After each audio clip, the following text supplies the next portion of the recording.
Usually when I put together a sermon series, I have a pretty good idea of the ideas and questions that we're going to explore. And usually I have a pretty good idea for myself of where I'm at in my own heart and mind on whatever the subject is. That's not today. We're starting a series on experiencing gratitude. And as I said a few weeks back, I kind of feel like a gratitude failure. That it's an area of my life that I really feel like I need to grow in. And perhaps you have some thoughts that might help me on this.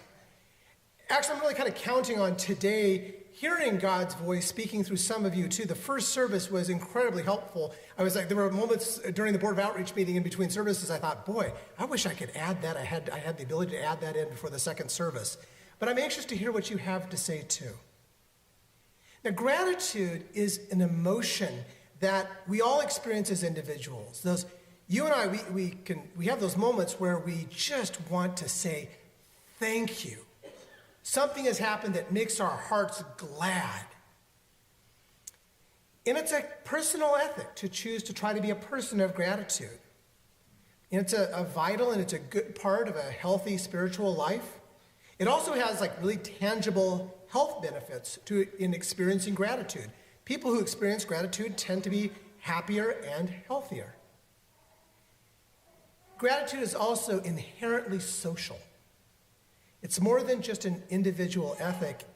Gratitude connects us to one another. The problem that I've run into is that when I talk about gratitude when I try to express what I'm feeling, I'm not sure what I'm doing. And I get confused with the words. Now, you see, people think about gratitude differently, and we express it differently. So a while back, I noticed something. All the cool pastors avoid using the word luck. They don't do it. I noticed this. And it's not just the whole Obi-Wan Star Wars thing that, in my experience, there's no such thing as luck. The vogue spiritual thing to say is when you're experiencing happy circumstances is to say that you are blessed. Because when you say that, you are engaging God into your life. It's not just random. So when you reflect on years of happy marriage, you're supposed to say that you're blessed to have a loving and supportive a spouse. When you eat a particularly delicious meal of some sort, you're supposed to say that you are blessed to have more than enough food, especially knowing that there are many around the world who suffer from hunger. When you were able to get the pre-release tickets to the new Star Wars film, you get really excited and you say, oh, aren't I blessed in order to have these tickets and get this wonderful time. So I got on board with this whole thing and I started using blessed instead of lucky or fortunate. And then somebody called me on it. And I think that I've used the word blessed to describe, in this particular instance, I was down at BRGR. I had the Juicy Lucy, which is a fine, fine hamburger. And I said I just felt blessed. And my friend asked me why I used the word blessed. Was the fact that I was eating an expensive hamburger, that a fraction of the cost of that hamburger, a family somewhere in the world could use to support their entire family for the day? Did I do something to deserve being blessed? Does God somehow intervene into the world to bless certain people? Will God bless Patrick Mahomes with a particularly good game next Sunday? We don't know. If God does that, what does that say to the families of refugees who are living in squalor, wondering if their next meal is coming from? Are they not blessed? Am I, or Patrick Mahomes for that matter, somehow more deserving of God's concern? Is the fact that I'm not too concerned where my next meal is going to come from make me more blessed than someone else? I certainly don't think so. My friend also reminded me that God's blessing often comes with expectations, that you are blessed to be a blessing, or that God's blessing can sometimes carry difficult consequences. Mary and Joseph took baby Jesus to the temple in Jerusalem. A man of God named Simeon met them and took Jesus into his arms and praised God.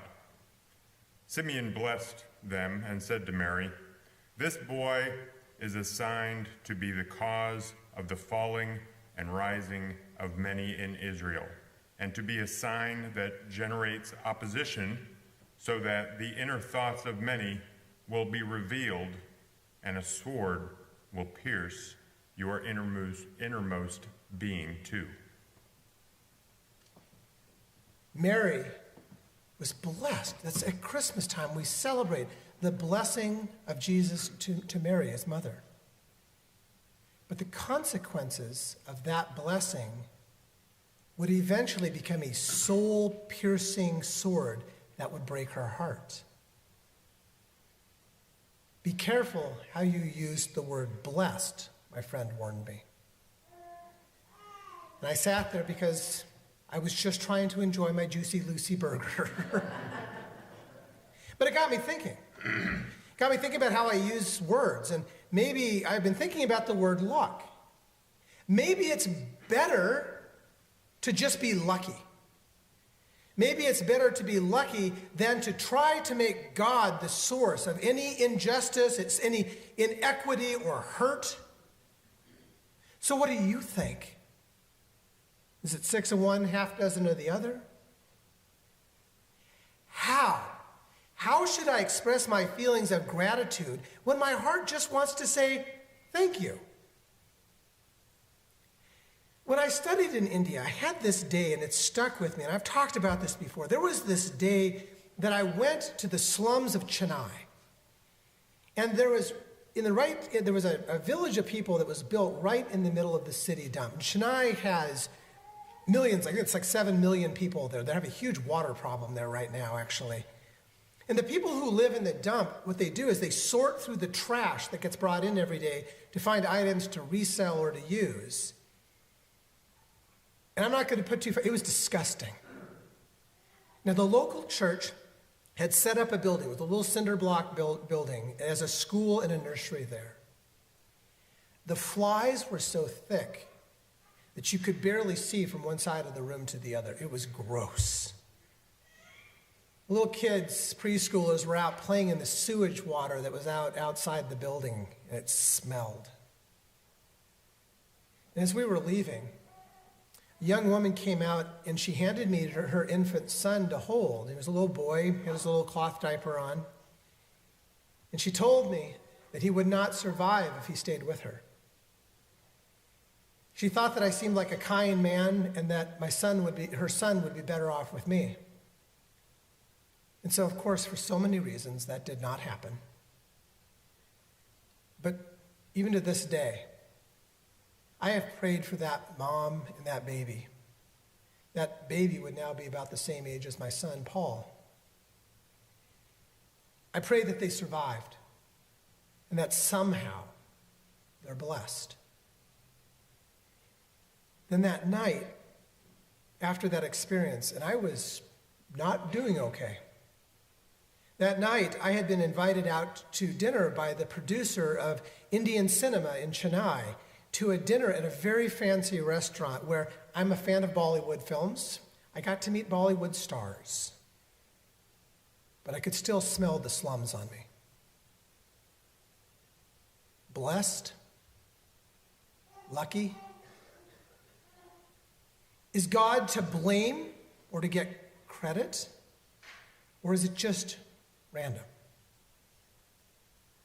That mom was willing to give me her firstborn son, to sacrifice what she loved most. And I kept asking, what would I have done in her place? Could I have done that?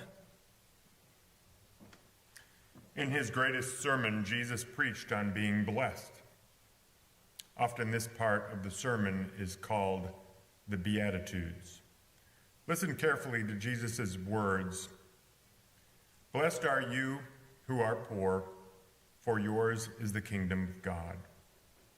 Blessed are you who hunger now, for you will be satisfied. Blessed are you who weep now, for you will laugh. But woe to you who are rich, for you have already received your comfort. Woe to you who are well-fed now, for you will go hungry. Woe to you who laugh now, for you will mourn and weep. Jesus took the whole idea of being blessed and he turned it upside down. A few years ago, a friend of mine, she was at a big march in Washington, D.C., and she said there were so many people, and you were kind of sandwiched together in the crowd like this. And she said there was a woman that was carrying a sign with her. She was holding up a sign that had some of those same words from Jesus' sermon written on them. Another woman, who didn't know either one of them, saw the sign, and she wrote down her own version on her sign. And it said, "Blessed are the women. Blessed are the uninsured. Blessed are the immigrants. Blessed are the LGBTQ." And people took notice of these signs in the crowd. And one person shouted out, "I'm totally broke. I must be blessed." People laughed. But then people began to shout out their own Beatitudes. Blessed are the protesters. Blessed are the homeless. Blessed are the refugees. And people began to cheer in the crowd. People were surprised and said, "Who knew that Christians would show up for a march like this? I didn't know churches did this." Jesus stood on an ancient hillside in Galilee, and he looked out at the people who were there. And he uttered words of a sermon looking at the poor, the weak, the oppressed, women and slaves, and he proclaimed the promise of a new kingdom. Things were going to be different. A new community in which history's losers, the people who would always come out on bottom, were considered blessed. His sermon was a protest against inequity and injustice. And it was such a powerful sermon that someone wrote it down. And nearly 2,000 years later, people to continue to cheer the hope that was in that sermon. That perhaps wealth and privilege, perhaps they should not be immediately taken as signs of God's blessing after all. Maybe we got that wrong. But still, I used the word to describe things in my life, from my marriage to my hamburger. Why? Because I believe in the middle of all of this mess and all of the inequities that we live with every single day, that God is still working. That kingdom is still coming, and I want it to come because I don't like how it is. Still, I don't know. So what do you think? Which word would you use, blessing or the word luck? What are the potential hazards of each? What constitutes a blessing, really? And how can we show gratitude? Because this is what I want to do. I want to be able to show gratitude without coming across as arrogant or entitled. What I know is this: we can do better. That kingdom is not here yet, but it is. I want it to be. And some things are going to need to change. And this is why we have church. Will you pray with me? Jesus, you proclaim a message of challenge that echoes through the years. As we begin this year, we do so remembering the work of Christmas is begun. As your church, we seek to extend the influence of your justice and peace throughout the world. Bless us with your inspiration and your encouragement. Amen.